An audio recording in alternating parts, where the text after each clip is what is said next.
One of the things I love about real estate investing is how many people could come in from different backgrounds and have success.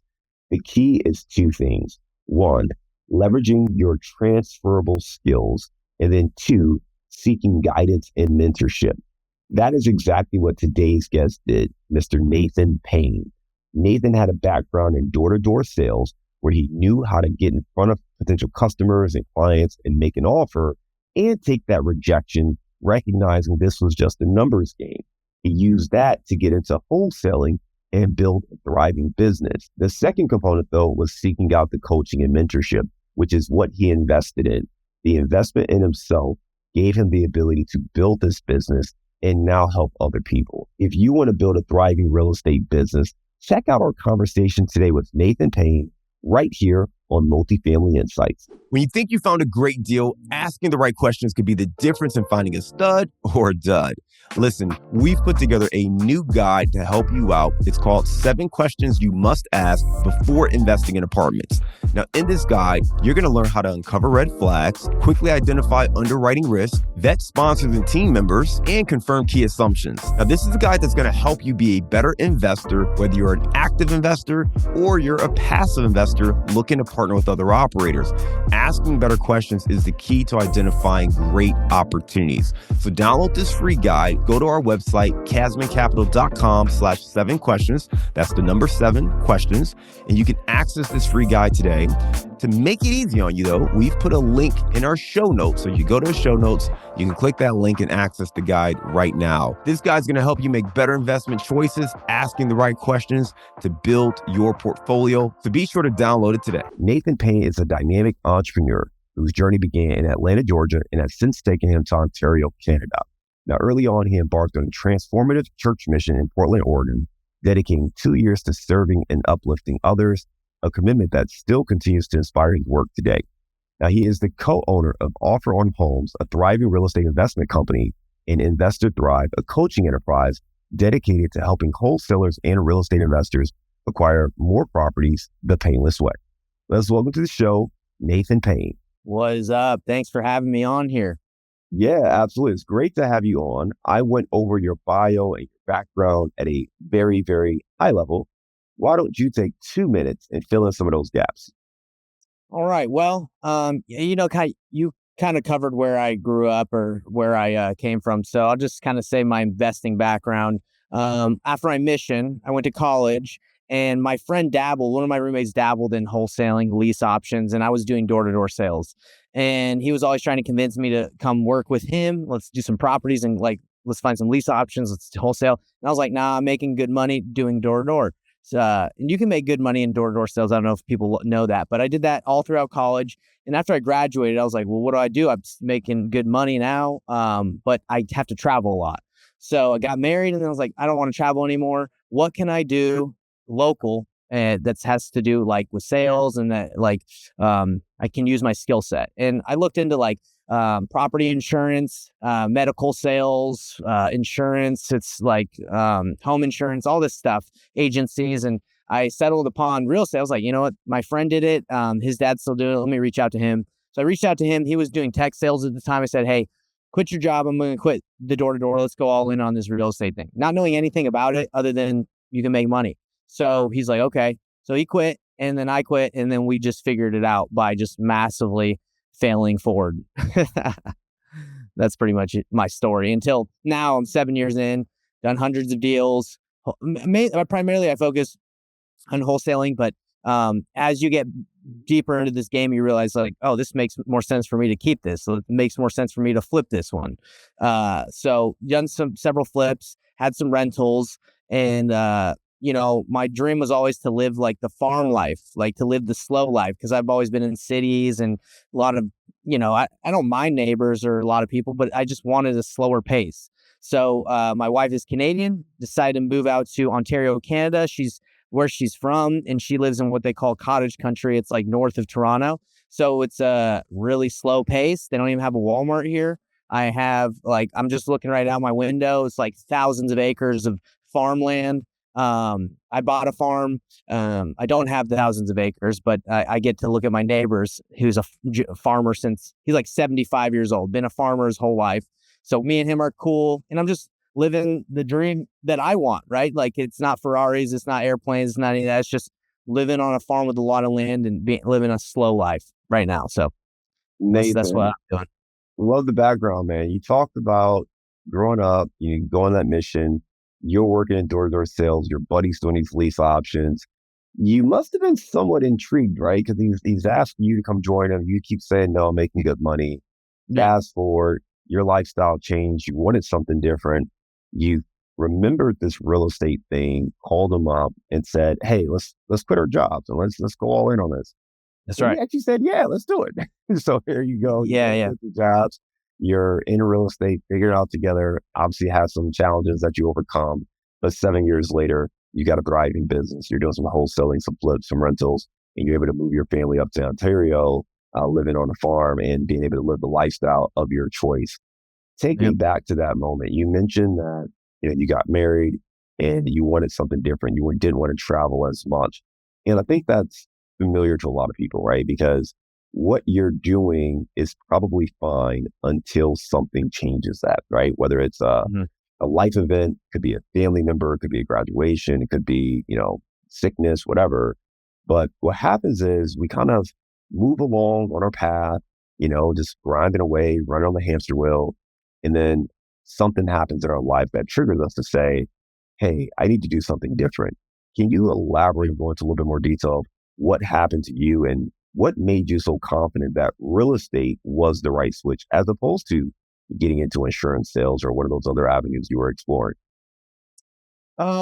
Most of the jobs that I was looking at doing, I would have to like work for someone. And my whole, even in door to door sales, like I was like my own boss. Obviously, there were people above me, but it was more of like, hey, I got to do my own thing, and I had my own team, like sales team. So I wanted that autonomy. That was something at the very beginning I wanted. I wanted to, I knew I wanted to be my own boss, right? So when I was looking at those other jobs, it was like, well, I was going to have to work for someone. I was going to have to clock in when they said. And for me, I was like, you know what? I'd rather figure this out myself, even though it might be a path that's a little bit more difficult. I want that for myself. So that's why real estate was the easy choice, because the other jobs I was looking at, I had to go in, you know, get trained on. And I didn't really even like the interview process because, you know, you had to sit in front of someone and almost try to convince them to hire you. And it was like, hey, I maybe I was a little more prideful back in the day, but I was like, man, you guys should just hire me. Like, there's no reason for you to even interview me. Let me just show. I had the mindsets like, let me just show you what I can do versus like, why are we talking? Let's just do it. So that's why I decided to go to Yeah. real estate. Well, and you were in the door-to-door sales space, right? So you were used to being entrepreneurial, even if you technically had someone you were reporting to, you had the freedom to go out there and do your thing, right? And you came back to just Exactly. report the results. And going into an environment where it's more corporate structure and having a boss, I could understand why that didn't sit well with you. You mentioned, for you going into real estate, and I know you guys have done some wholesales. Did you see the connective tissue or like what was it about your strategy in real estate that made you comfortable and confident that you would be successful coming out of door-to-door sales? With door to door sales, like it's purely commission based. Like you don't sell anything, you don't make any money. So it was pretty much just transitioning from selling what I was doing direct TV and dish network, satellite TV door to door, and Sprint Okay. wireless like later on, which is T-Mobile. So I was like, man, I'm just selling like a different product or a different service. So I felt pretty dang comfortable. It was just like, well, it's just a higher ticket product, right, or service. Let me get into that. So that I felt very comfortable. Like, also, I had saved up a ton of like not ton. I saved up enough money to not worry if I didn't make money for several months. My wife is a dental hygienist, so like a lot of people are probably like, "Oh man, this guy quit his job. Like, what a good what a strong guy to do that." No, I had a lot of safety nets, right? Like my wife was working, so it wasn't very scary for me. And I looked at it as, hey, if it doesn't work out, I learned something. So that's why I had the confidence to go and do it. I think there are three insights from what you just said. One is you made a transition to kind of a role in real estate where your transferable skills were applicable. You were doing door-to-door sales. This was Right. very similar. It's just a higher ticket price product. and you probably weren't going door to door, right? You probably not going to just pull a list down and you I can did. sit in your front of a computer and make some phone calls as opposed to knocking on people's doors and doing the numbers. But you were used to the numbers game. You were used to rejection. You were used to people Oh, yeah. slamming the door in your face. So having somebody hang up on you, you were comfortable with that. For a lot of people, especially people who decide they want to get into real estate or they want to get wholesaling, they're not used to that rejection. They're not used to the grind and the numbers game of what it takes to get into sales, but you were. So the first insight, focus on where your transferable skills are. If you Right. have a skill set from corporate America or from what you were doing, what can you do or how can you apply that in real estate? That's what you were able to do. The second insight I have for you is you had some savings, right? You had money saved up. Again, you were coming from a commission-based environment. So you're used to that pressure of not having a check hit every 2 weeks. So you were able to take that and keep that same mentality, knowing that you had some money saved up in the bank. And then third, even if you ran out of that money, you had your wife had her job with some consistent income. And you also had the mindset of if this doesn't work, I can always go back into sales. I think that mindset is so critical because it gives yourself the ability to go out there and try. So many people are scared to try because there's just so much, that could go wrong. And in your case, you approach this with the mindset of, hey, you know what? I'm really good here. I can do the same thing here. Let me give myself some time to go out there and figure it out. And by the way, let me go call my buddy who was in this space. I'm not going to go off and do this by myself. I got a friend I know is interested in this, wanted to do something. I know what he knows. I know that if we work together, we can have success. So really, really great insights for anyone looking to make that transition. Talk to me more about the early days with you and your partner. You mentioned you guys were failing forward and probably had some lessons learned on those initial deals. Talk to us about some of that.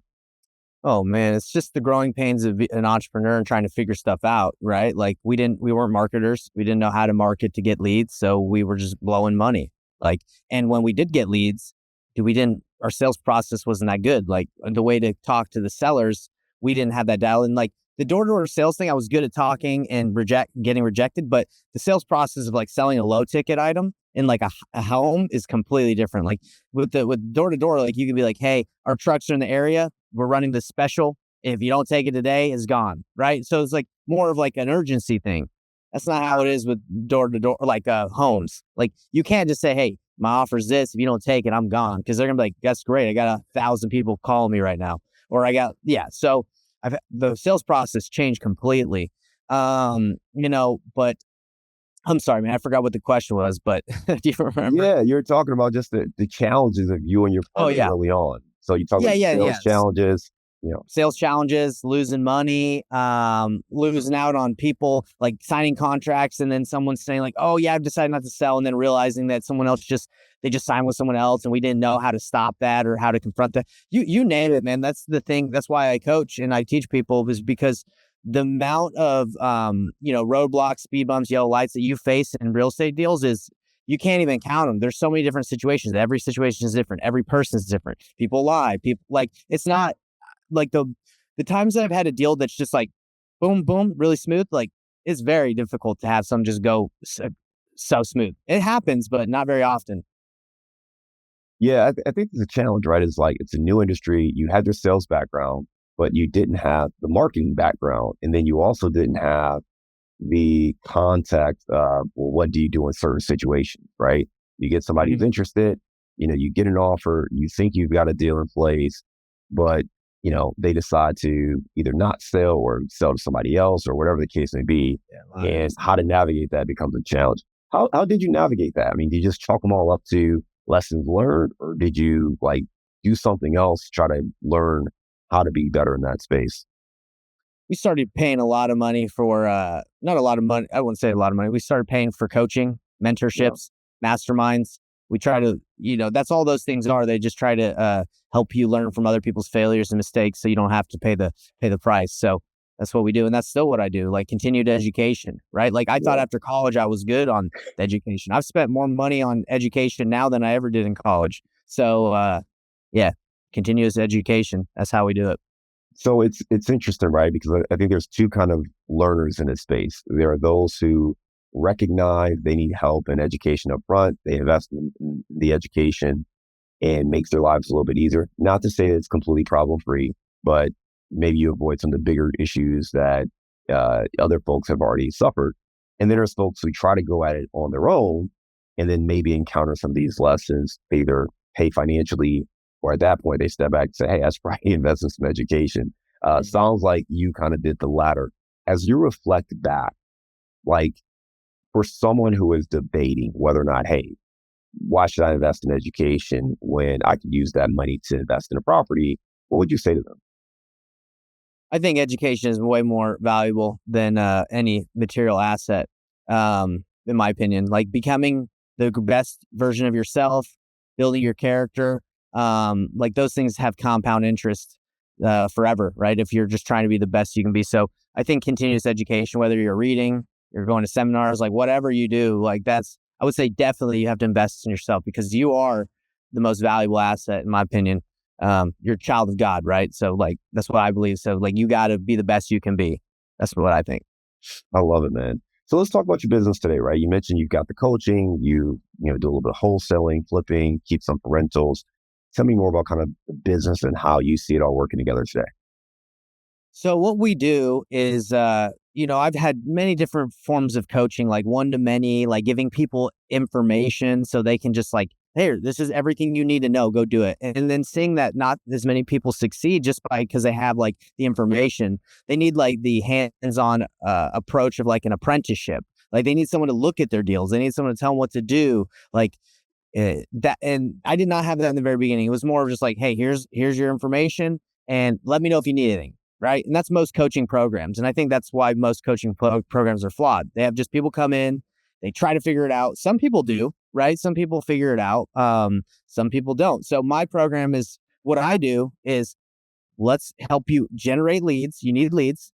Let me look at those leads that you're talking to and you qualify them. And then I'll tell you exactly what to do on that next step. If you submit that lead to me or my team, and then you do it all the way, you take the deal all the way. Or if you're uncomfortable taking all the way, I'll do it for you. So that's what our program is. It's like a partnership slash like on deals slash like you do it all yourself, but we'll tell you what to do and give you that feedback. And I feel really confident and good about that because I honestly think that's like the real way to learn. Like if you're a blacksmith, you don't just give someone in the back in the day, if someone's trying to learn how to make tools, you don't just give them like the fire and be like, good luck. These are the tools. Let me just tell you what to do. Like, no, you got to show them. You got to watch, make sure they're doing it right. So it's very hands on, and but it's the right way to do it, in my opinion. No, Nathan, I love that, right? And you're right. When you're looking at coaching, I think one thing that you want to pay attention to is like, well, what's the coaching style, right? Is it just modules? Is it just some videos that you watch? Is it a document that you review? And then good luck? Or is it hands-on? Is it interactive? Is it multi-layered? And you talked about, hey, we're going to show you how to get leads. We're going to review the leads. You qualify the leads, but we're going to review the leads for you. Then we're going to help you with the next step. And it's very similar to how we do it in the multifamily landscape where, we're going to teach you how to, analyze deals, how to pick your market, how to do all these things. Then you're going to go do those things. And then we're going to work with you on your underwriting, right? You're going to do the underwriting, review it. We're going to sit there. We're going to look at your offers when you're talking to investors. We're going to sit there and give you kind of a role play of what those conversations look like, the kind of questions you need to anticipate. But the goal is to help you build your confidence. And on top of that, if and when you have a deal, we're going to help you try to take that deal down. So that is a whole different experience than simply teaching you. I can give you a book, right? I mean, there's some YouTube videos I could give you, and it'll tell you how to do some of this stuff. But inevitably, you're going to run into an issue where you need somebody in your corner who understands it, who can help you navigate it. And the thing with real estate that's crazy is you're never going to face a problem that someone else hasn't already faced. And at the same time, no two deals are alike. No two situations are alike. So, so you really do need someone who can sit back and look at it like, okay, this is very similar to this, and here's how we navigated this situation. But you've got this dynamic in play. And because of that dynamic, you may need to look at this situation, right? So you definitely want someone who can help guide you through that so that you don't make a colossal mistake on your own. Talk to me more about kind of your vision as you move forward. I know you mentioned that, you off the air, you mentioned you just had a baby. So congratulations on that. You've moved to the farm. I'm getting the sense that you're looking to, I'm going to use the word settle down, right? The phrase settle down. But Yeah. I get the sense that, hey, you want to have your investments work a little harder for you, but I don't want to put words in your mouth. What are you looking for as you look to grow and scale your portfolio? To be honest, man, like I've come to a point in my life where I've like probably could um like not work and just make like normal money, like go work at Costco and be like completely fine. As long as I'm staying busy. I like Costco, that's why I brought it You up. got to But open like, the first Walmart in your area. yeah, I gotta open the Walmart and then I can be the manager there, whatever. I'm just saying, like, for me, money does not motivate me at 0%. Zero, like, no, not at all. Because my wife doesn't even care. Like, for the longest time, I was trying to work so hard in the very beginning, like staying late at the office, and she's like, "What?" She was like getting mad, like you're not spending time with me. Like, I don't even care about money. We'll be fine. So for me, like, that was my mindset in the beginning. It was like work, work, work, money, money, money. But now it's like, bro, I don't even care. Like, I wake up every day because I'm trying to get better. I'm trying to help other people, and it's impact. Impact is the only thing on my mind. So what does that look like for my business? I want to help more people do more deals. And if that means like just working with like 3, 4 people a month, like that specifically on their deals for the rest of my life, if that's what it looks like, that's what it looks like. Like, but if it scales the huge amount and I can help more people, great. But it's not really driven by money. I have the lifestyle I want. I with my family. I want to spend more and more time with my baby, my family. Like that's what drives me is like just having that freedom. So what is this? It's tough, man. I don't. What does it look like in 5 years? Probably could be the same thing. I'd be cool with it, and if it's not, I'm cool with it. Yeah, I mean That's where I'm that's at. well, you know what? You're in a place where it's beautiful because you know what you're looking for, and you have options of how to get there. And because you mentioned investing in your coaching, your education, right? That's one of the things where when you're doing that, the options are abundant, right? Because you can look at a strategy or a tactic that someone else is doing, and that may influence you to say, "Oh, you know what? That's really, really cool." Yeah. I get that all the time, right? Talking to other investors, what are you doing? How do you structure this deal? What are you doing here? Hey, I love this, but I don't really like this part, and they can help you navigate. Oh, well, why don't you try it this way? So, being around the right people, being in the right rooms is certainly helpful as you're thinking through what the next phase looks like. Hey, let's talk real quick about some of the clients, right? One of the best things is being able to help people.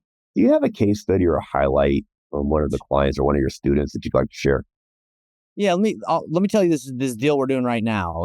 So you can see anyone that's listening and be like, "Oh my gosh, like this is crazy. I need some help, right? I need someone to guide me." Yeah. And this is like whether that's multifamily or right now I'm doing single family. So this is the situation. One of our clients gets a lead. Guy wants to sell at 185. He tells our student or our client, "Hey, I got an offer 165. That's way too low, but I'll take 185. If you can do that."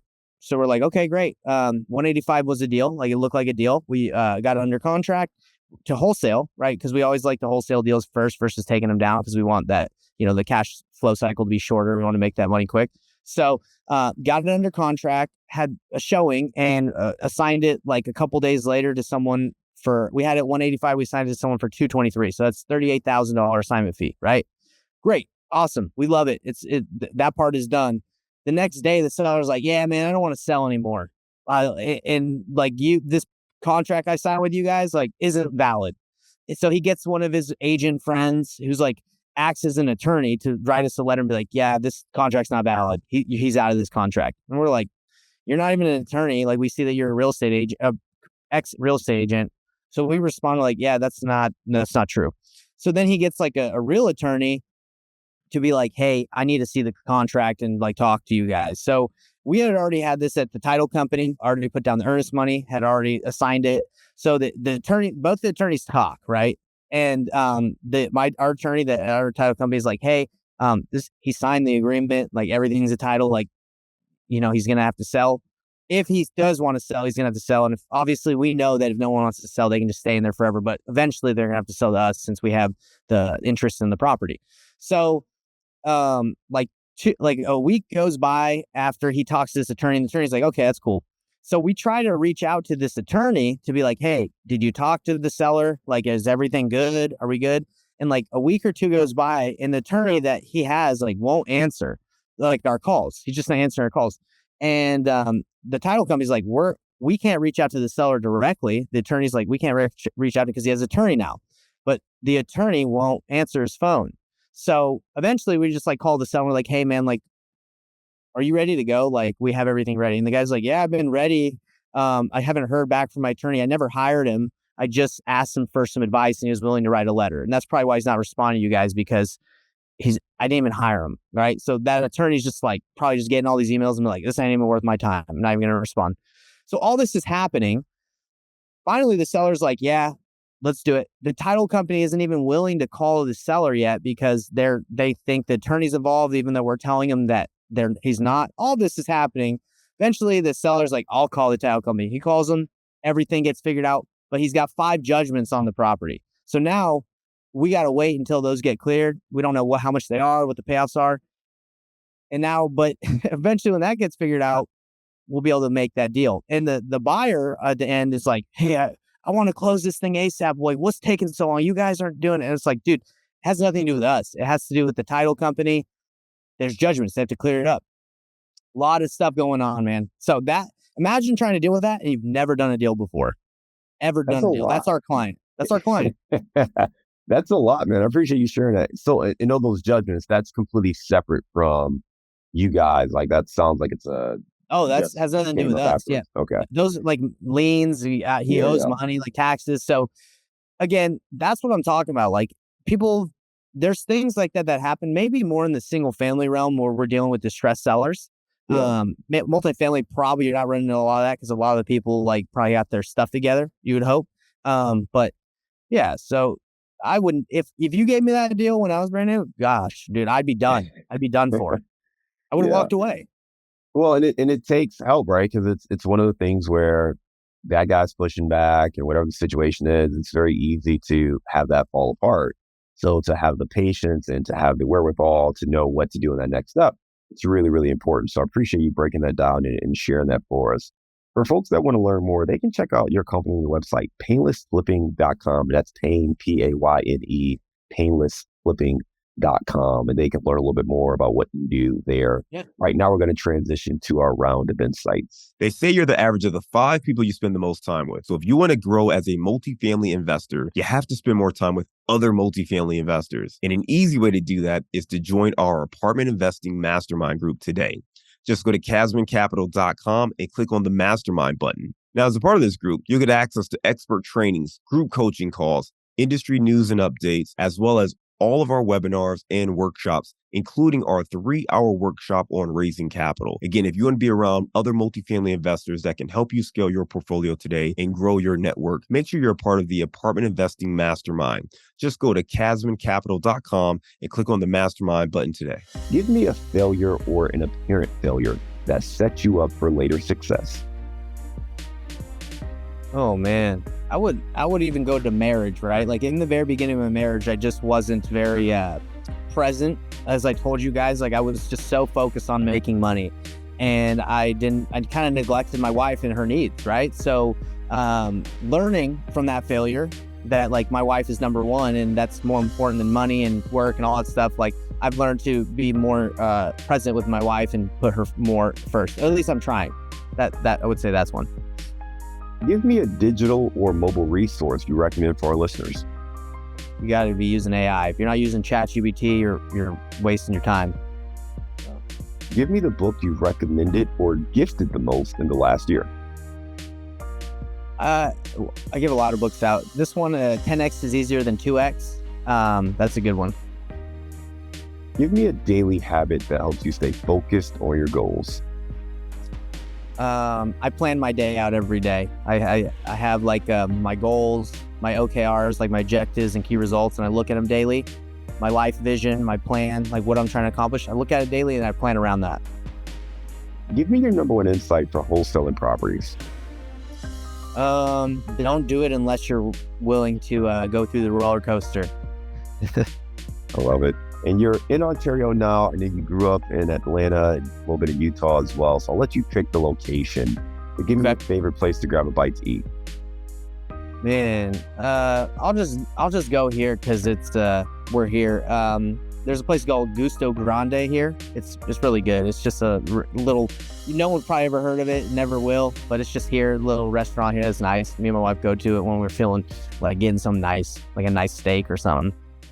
I love it, man. I love it. Well, Nathan, you gave some great insights. I really enjoyed hearing about your journey, coming up Thanks. from door-to-door sales, getting into wholesaling, and also some of the insights that made a little bit of an easier transition for you, having that partner, having some capital saved up, but also recognizing the connective tissue of what you were doing in door-to-door sales and what you were doing in wholesaling. So it makes a lot of sense. I think it's helpful for people to think about it from that standpoint, and also just sharing how important the mentorship and the coaching is, right? You can make that That's transition. huge. And even though you know some stuff, there are going to be things you don't know. And investing in yourself is always a wise investment. So getting that coaching, getting that education is definitely something you should always consider. And then also just understanding how you're helping people today through investment opportunities and coaching programs. And for folks that do want to learn more, again, they can go to painlessflipping.com. Nathan, thanks again for being a great guest and coming on Multifamily Insights. We look forward to staying in touch with you, and I hope you have a great day. Thank you, man. Appreciate it. Can I share one last thing for everybody that's listening? Absolutely, yeah. So just wanted everyone to be aware, like being self-aware and being intentional about your lifestyle and what you want is super important, right? Like just because you think you need to live some certain lifestyle doesn't mean you have to, right? So you can get 1,000 doors if that's what you intend, like that's intentional living that you want to live, or you can get like 10 or 15 and live the life you want. So don't, I would just say be intentional and be self-aware of where you're at and take some time to reflect and be like, okay, what do I really want? Because you can get caught up in this rat race of real estate in life unless you slow down. So that's all I want to say. No, Nathan, spot on, man. I appreciate you sharing that. Thanks again for being a great guest to come on our show today, man. Look forward to staying in touch